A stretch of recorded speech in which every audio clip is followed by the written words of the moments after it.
This is the Garden of English. I'm Tim Freitas, and today I'm going to walk you through what we're trying to do with Parlay to help you all review for the AP Lang exam. So I hope you'll check it out.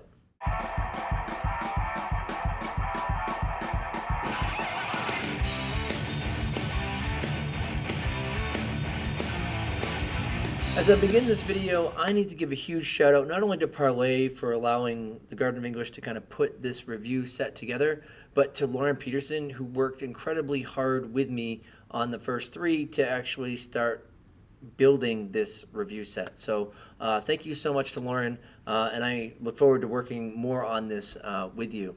And just so you all know, this is a review set for the first unit of AP Lang that I'm going to go over, but the rest of the units, there will be 3 reviews per unit, and we're going to try to go through all 9 units before the AP exam comes up. And really what this is meant to do is these are meant to be ways that you can either give homework or use class time to work on AP exam skills in ways that are engaging for kids and also are not entirely test takey. So I'm just going to go through what we did here with Parlay. I'll even show you what these things look like so that we can know exactly how this should function.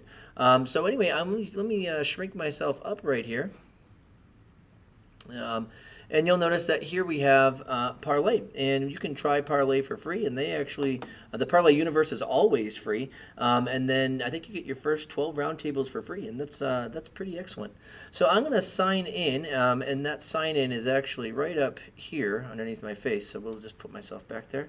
I'm going to log in with my normal Parlay login, and this is just a picture of my screen. So when I log in, this is what I see for my different courses here. And I'm just going to click on YouTube tutorial, and it says, hey, we get to create our first roundtable for this course. So what I'm going to do is I'm going to click where it says create, and this is not going to be a live roundtable. A live roundtable is kind of like a Socratic seminar. That doesn't mean that you can't use what Lauren and I made for Socratic seminars and whatnot. There are some discussion points in there. But what we did was actually purposely meant to be better for online discussion. So what I'll do is, we want to create an online roundtable. So I'm going to go in here, and we want to pull it from the Parlay universe because Parlay has indeed approved this for their universe as we do so. So what I'm going to do is I'm going to go right up here into collections, and I'm going to write the Garden of English.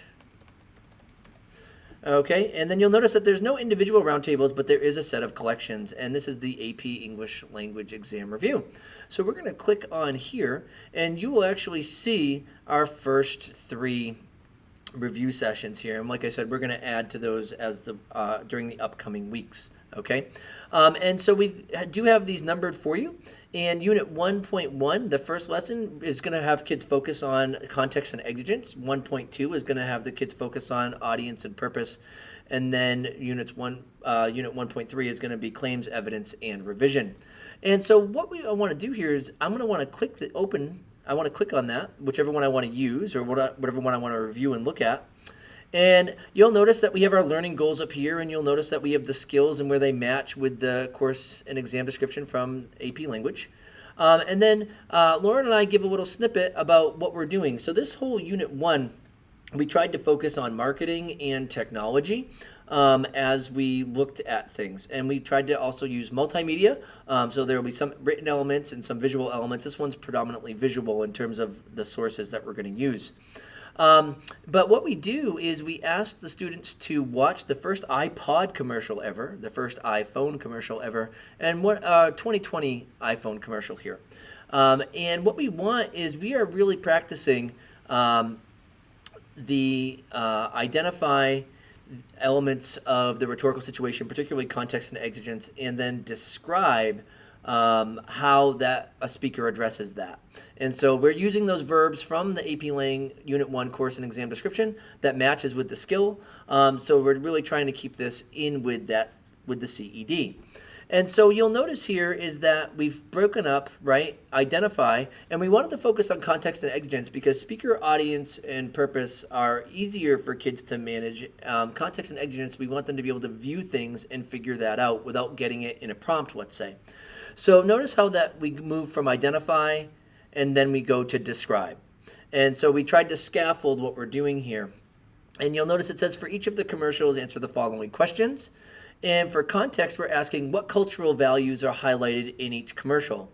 And we tell kids, hey, you want to pick out values that are abstract, like love and fear or convenience. What is it in each commercial that the culture seems to value? And that's going to help us understand elements of context. And then we do ask kids to provide examples because that is something that's needed. If we're going to make a claim, hey, these are the values of the culture at the time, where's the proof for that? So list out the examples there. And then we move to exigence, right, which is that kind of spark. So context is that kind of more ambiguous background element. And then exigence is, what is the spark? What is the problem that each commercial was actually addressing? And then we want examples for that. And then we move to describe. Describe the way each commercial addresses each of the generation's contextual values and responds to the exigence specific to each generation. So now we're asking the kids to describe how cultural values are included in the video and how this video also includes the problem that it's trying to solve. And so we're seeing the convergence of context and exigence in here, and kids are trying to articulate that. And so it's a scaffolded process that focuses on these ideas, and it uses some engaging commercials to do so. Now, after kids create a response to these questions, there's an opportunity for peer feedback. But what we want to do here is we want to realize that, okay, so all right, my students are going to in some way respond to this here, and now they're going to provide peer feedback. And we also give examples of what the students need to do for their peer feedback. So we have set up a peer feedback moment here where it makes them look at their peers' work and offer critiques. So are there any cultural elements that you've forgotten? List those here. If you can identify other elements that can be included, list them here and provide examples. And then what we want is this last part with the describe. It says here, choose which of your peers' responses is most limited and revise your peers' answer based on their original ideas. And it says you may add your own understandings, but you must begin with what your peer has provided. So what happens here is we are getting a student to revise another student's work, and or at least reconsider how that work should have been produced. And that's going to give us a more authentic experience with those kind of writing multiple choice questions. So when we did peer feedback, Lauren and I were really focusing on offering opportunities to do those reading like a writer questions without just doing multiple choice to death. The last thing that we actually include as well is an argument a bonus prompt or a bonus discussion. And our reason for that is because if you want to take this further in terms of a discussion in your classroom, or if you want your kids to practice something more or a little bit harder, we wanted to offer that to you. So we always will include a bonus activity for some element of deeper discussion. So let's say you really like what's going on here in Unit 1. All you need to do is you need to click use this topic, and sure enough, it's going to be in my class for YouTube tutorial. We're going to press create roundtable, and here we go. It's now in my class for my students to actually see. Now, let's say for some reason, though, I didn't want to do all of the activities here. I'm like, you know what? I like that part. I don't like this part. All you need to do is once you add it to your classroom, you click edit, and it'll bring this up, and you can delete whatever you would like in there. You can boldface whatever you'd like in there. You can add your own sources in here if you want. And then when you click save and close, that will save and close in your classroom. It will not save it in the Parlay universe like that. It'll just revise it for what you would actually like. Now, how do I get my kids to interact with this? Well, let me show you. I have to move my face down here a little bit. Okay. What you're going to want to do is you're going to want to go to this little button up here that says invite, and you'll click that, and we have an invite code. And you will send this to your students. So I'm going to just copy that. Okay. You also have a link here where the code is embedded. You could also put that in there as well, but I'm just going to use the invite code for the sake of it. Now, this does actually work with Google Classroom and a lot of those other learning management systems, but I'm going to go the old-fashioned way. And so let's say I sent my kids the code. What does it look like for them? They're going to go to parlayideas.com, and all they need to do is enter the code right here and press join. And they will be asked to sign in with Google, and they can just do that. And then it tells them what to do. Review the prompt, submit your responses, and join the discussion. So a student will come in here, see what needs to happen. What are the learning goals? Where's the multimedia? Watch these commercials, and then respond to these discussion questions. So the student will come over here, type in a response. We're just going to say blah, blah, blah. Okay. They'll submit their response, and then sure enough, they'll confirm that. And that will bring them to this page. And then they will be able to see all of the responses of the other students in their classroom. And what we'll realize is that, oh, hey, I need to do peer feedback here. So I'm going to press on comments, okay? And notice that what happens right here is you now have your directions for offering peer feedback taken directly from the roundtable. So this is all here for you, okay? If the kids need to review what they have to do for their peer feedback as well, what they'll do is they can click on this up here, and then they can go back down and say, all right, I have to do these parts, break that out. Okay, cool. They'll respond to it in here as a comment, blah, blah, blah. And then you press send, and then sure enough, that's how this will look. You can look at, you will be able to look at that, okay? As a teacher, once this is happening, okay, and kids are submitting things, they show up. I notice that there's a response. I notice that there's a comment, and I'm like, wow, okay, all of this is here. And it becomes more like a contained internet forum where things are actually on task. So that's how you use the Parlay universe for this. I am going to actually go back to the other roundtables that we have besides Unit 1.1. I want to just point out a couple things that might be of interest to you if you're a teacher and you're watching this. Okay, if you go to Unit 1.2, we still focus on marketing and technology, but this time we're actually talking about audience and audience values and needs. And this is important because we talk about minivans. And how minivans can be marketed on multiple levels. And some students may have actually even seen this before, right? But we also have a nice reading here, a love letter to the car I always never wanted. So now notice that we are trying to mix media as well. And sure enough, we have our questions about audience, and we are doing identify and describe again, because those are the verbs at the time in the course and exam description. And then we have our peer feedback discussions where kids have to, once again, interact with one another. Okay, and then revise limited responses. However, I would like to focus on this bonus activity for 1.2 because I think that there's a lot of value in this for almost any teacher to get their kids to reflect. It says, explain how your own stereotypes and assumptions influenced how you interpreted these commercials and the reading itself.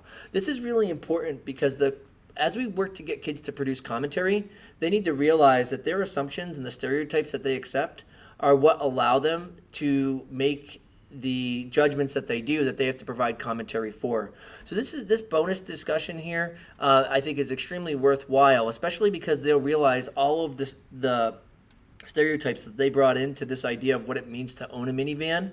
And because of that skews how they originally probably watched the Honda commercial, and also probably how they'll read this car as well. So, read this car, my bad. How they'll read this article as well. So please note that's something that we really want to focus on. The next one is this. We've got 1.3, and 1.3 brings us back to our multimedia. We talk about the effects of technology and how technology is both enriching and also times, it could tear us apart and it can bring us together, and really looking at the complexity of that. So this is highly engaging for students. But one of the things that I want to just bring out is after they go through their discussion questions, this actually is where we change the skills a bit from moving out of the rhetorical situation into claims, evidence, and beginning to explain the connection between claims and evidence on their own in writing paragraphs. And one of the things I'd like to just bring out here is this. We have in our peer feedback, they have to actually copy and paste their peers' paragraphs into the comment box. And then what they need to do is they need to add another piece of evidence to what the peer has already produced in response to this particular writing task up here.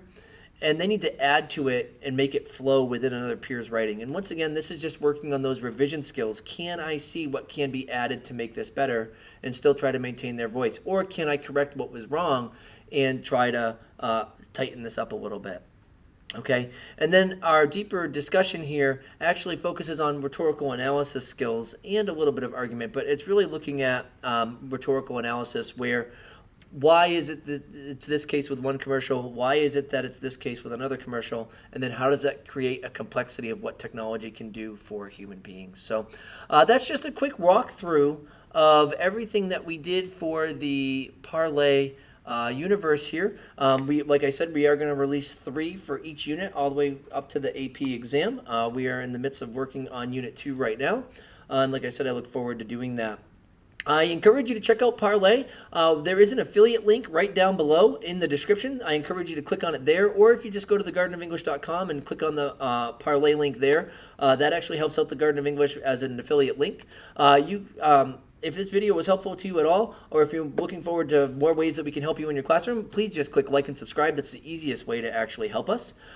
We are also involved with Facebook and Instagram, so you can like us there. We have a TikTok as well. We also have a Patreon account, which I'll talk about more in an upcoming video as we look for more ways to support so we can help the garden grow.